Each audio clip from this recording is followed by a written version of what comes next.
river Rhine, it's the most important thing in all of Cologne. It's like the life of Cologne.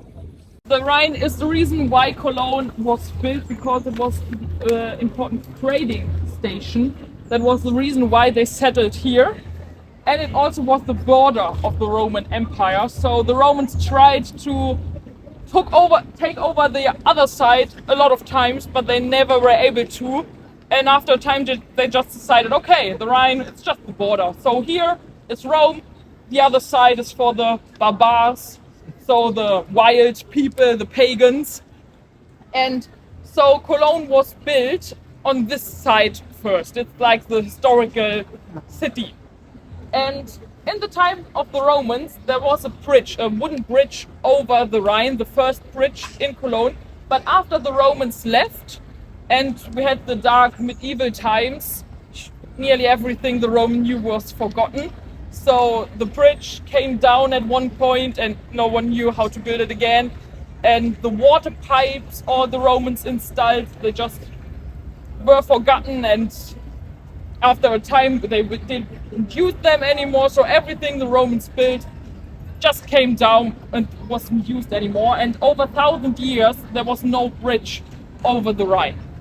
So everything important happened here, and the poor people maybe lived on the other side, but they had to come to this side by boats or ships or anything. When they finished building the dome, they built the train station next to it together. So 1880, when the dome was opened, the train station also was opened, and with it this bridge over the Rhine.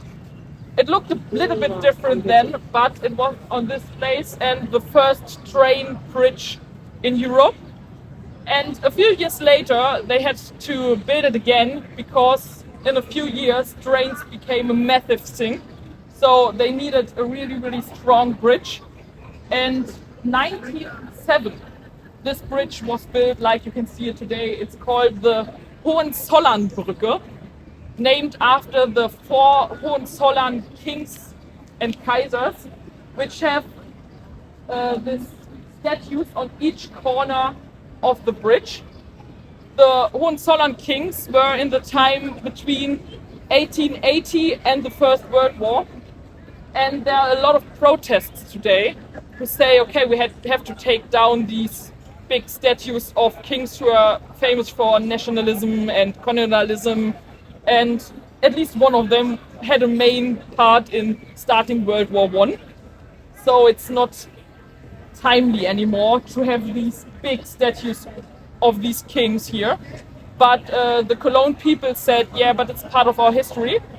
And as a compromise, they have now these huge signs on each statue which explain, yeah, this is the guy who you see here, and he did a lot of bad stuff. Just to know. So this bridge overstands time, even 2 world wars, was never able.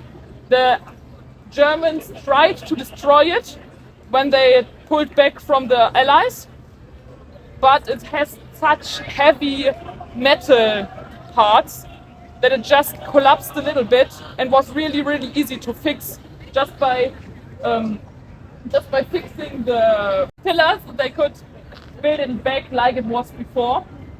One really funny thing about this bridge is there are a lot of locks on this bridge. It's copied from Paris, where you have this tradition that you put a lock with the initials of your loved ones, or if you're a pair, of your loved one, and just throw the key in the Rhine, and then your love will hold forever.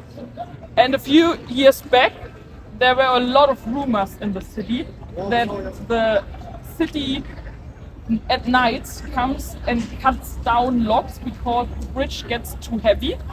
And there were protests against the city council, how insane it is, and they were destroying the love of people and everything. So Cologne went a bit crazy. And then the city council had to issue a statement promising that they would never never cut logs from there. And there's now a statement, city council binding them for over 100 years that they are not allowed to cut any logs from this bridge. And they even made tests and everything to find out how heavy the logs really are and if it's safe. And they found out, I think it's like one empty train heavy logs now on this bridge, so it's okay. And they promised for the next 100 years never to cut one log from this bridge and never try to destroy love or whatever. So that's a little example of how crazy the Colognes are. Now you see the other side is nearly as wide built as this side, so the Rhine really cuts Cologne nearly in half. It's 50% buildings on each side, but still this is the historical part of Cologne. And on the other side you have you have firms, you have a lot of new buildings. And right now it's really funny because you see around here, these people who are walking here, these are mainly all tourists. So the Cologne inhabitants don't come to this part of Cologne really often because here's the beer really expensive. And yes, you can see a lot of cultural stuff, but everything else is just expensive food, expensive everything. But the Cologne people, they are gathering every evening on the other side on these steps, because on the other side you can see wonderfully the sun going down behind the dome, but you have to bring your own food and your own beer. So you always cut in tourists and the real citizens of Cologne on the other side. Okay, just let's take it a bit further.